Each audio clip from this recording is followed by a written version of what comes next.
बॉलीवुड फिल्मों के set designer Mukesh Sahni इन दिनों अपनी राजनीति में मंच तैयार कर रहे हैं।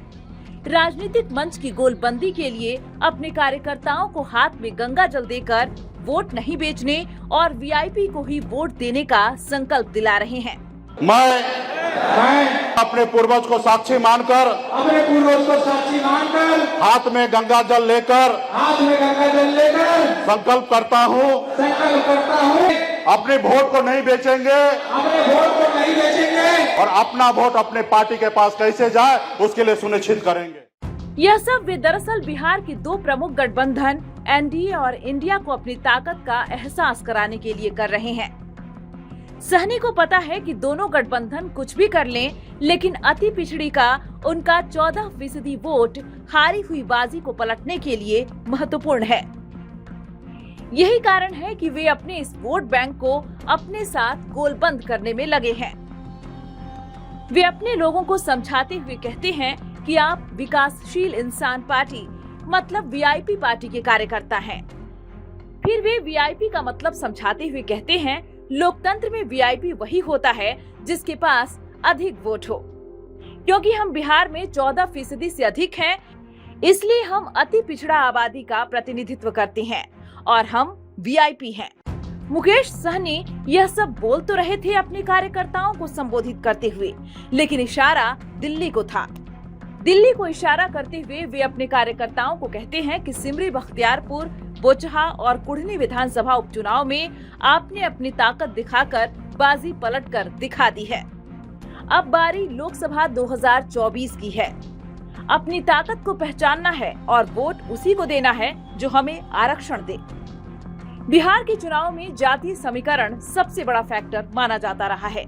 यही कारण है कि बीजेपी इस दफा लोकसभा चुनाव 2024 से पहले अपने इस समीकरण को ठीक करने में लगी है। लालू नीतीश के वोट बैंक में सेंधमारी कर बीजेपी ने नीतीश कुमार के परंपरागत लवकुश वोटर को साधने के लिए आरसीपी सिंह, उपेंद्र कुशवाहा और फिर सम्राट चौधरी को प्रदेश बीजेपी का अध्यक्ष बनाकर 12% कुर्मी और कोयरी के वोटरों को अपने साथ करने का प्रयास किया है। दलितों का वोट भी बिहार में एक बड़ा वोट बैंक है। यह वोट करीब 14% के करीब है। इनमें 5% के करीब पासवान हैं। बाकी करीब 11% वोट बैंक महादलित जातियां पासी, रविदास, धोबी, चमार, राजवंशी, मुसहर, डोमादी हैं। बीजेपी ने इसे जोड़ने के लिए रामविलास पासवान के भाई पशुपति पारस, उनके बेटे चिराग पासवान और जीतन राम मांझी को अपने साथ जोड़ा है।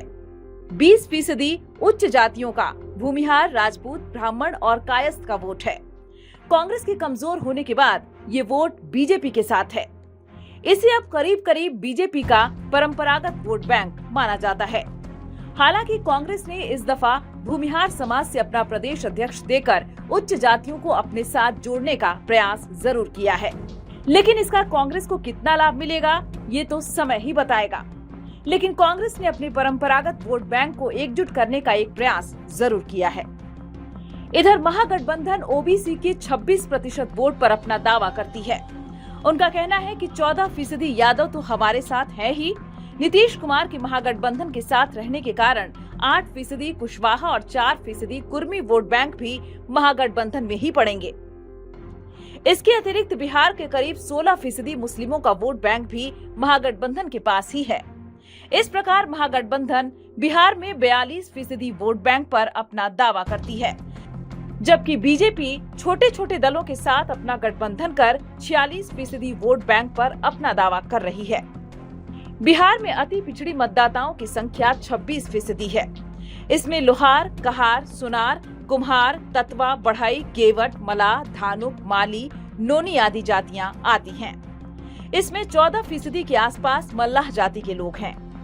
इस वोट बैंक पर मुकेश सहनी दावा करते हैं। बीजेपी को अपना शत्रु बताते हुए वे कहते हैं कि भाजपा ने हमारे साथ गद्दारी की, हमारे विधायकों को तोड़ा, विधान परिषद में एक सीट नहीं दिया, मुझे मंत्रिमंडल से हटाया। इन सब के बावजूद अगर केंद्र की भाजपा सरकार मल्लाह निषादों को अनुसूचित जाति में शामिल करा दे तो मैं उसको मित्र मान लूंगा। बीजेपी ऐसा नहीं करती है तो मेरे पास विकल्प खुले हैं। सहनी और बीजेपी भी यह जानती है कि मुकेश सहनी अकेले कुछ नहीं कर सकते हैं। लेकिन जिस किसी के साथ वे जाते हैं वह गठबंधन जरूर मजबूत हो जाएगा।